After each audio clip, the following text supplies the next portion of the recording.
When I think about resource scarcity and climate change, there are quite fundamental changes happening over the next 10, 20, 30 years. Firstly, the number of people on the planet is going to grow, and by 2025 we could have 8 billion, by 2050 9 to 10 billion. Those people are going to want to eat food, consume power, consume water. About 50% more energy, 40% more water, 35% more food will be needed to feed and house and clothe those people, to give them a way of life. For decades now, science has been telling us that we can expect to see certain levels of sea level rise, regardless of whether we stop producing greenhouse gas in the global economy for the next 20 years or so. So some of these big issues are locked in. Others are definitely reducible and will need to improve the quality of what we do and how we do it. That's going to take some time. We need to reduce carbon emissions at 6% per annum if we're going to avoid dangerous climate change. We're currently doing about 10% of that, 0.7% per annum. I think where we really need to focus is on the collision between megatrends. So, for example, the impact of changing climate on water scarcity, on food production, the impact of technology on slowing climate change. It's quite easy to say, well, I'm not changing my market focus, I'm remaining, for example, in the UK. What's going to change for me, because I'm very familiar with this market? The difficulty is that many of the impacts of climate change and resource scarcity will be felt overseas.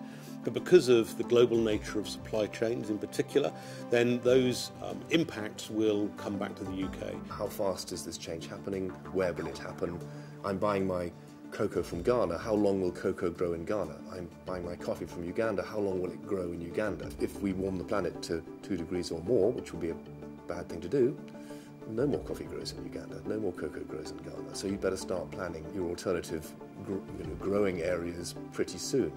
When I think about what PwC can do to really help its clients, both public sector governments, for example, and private sector, those organisations are facing exactly the challenges that we've described.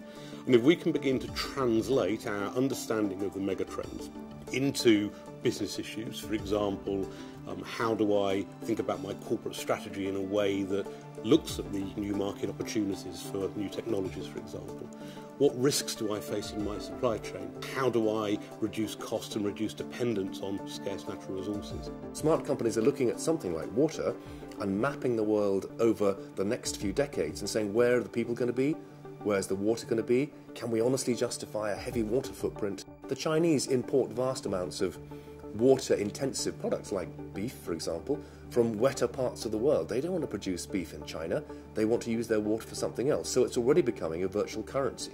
And if you look at our CEO survey and you look at the questions around how important do you as CEOs think sustainability and climate change are, it's a sort of top 3 issue, and 50% of CEOs saying we think it's important.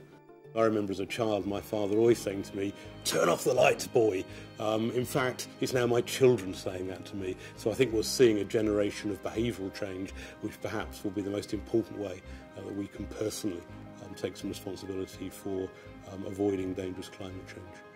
On resource scarcity, let's try to decouple our ambition to have more stuff with the need to own and replace as much as we do.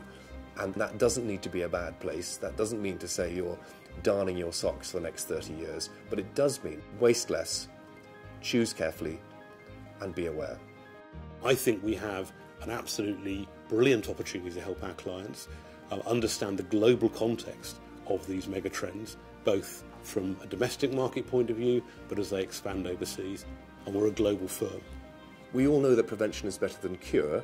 We all know that we're heading for a set of really very challenging circumstances with volatility of prices, food and energy and water we've touched on. The question is, how do we try to make and support people making the business case for that sort of decision and investment? And I think there's been a failure to articulate what a great place the world can and needs to become, not just for us sitting here in absolute luxury in global terms, but for a shepherd in Somalia or a cocoa farmer in Sierra Leone. They have an absolute aspiration to be part of this successful, dynamic, developed world, and why not? And they increasingly know about that because their smartphone tells them.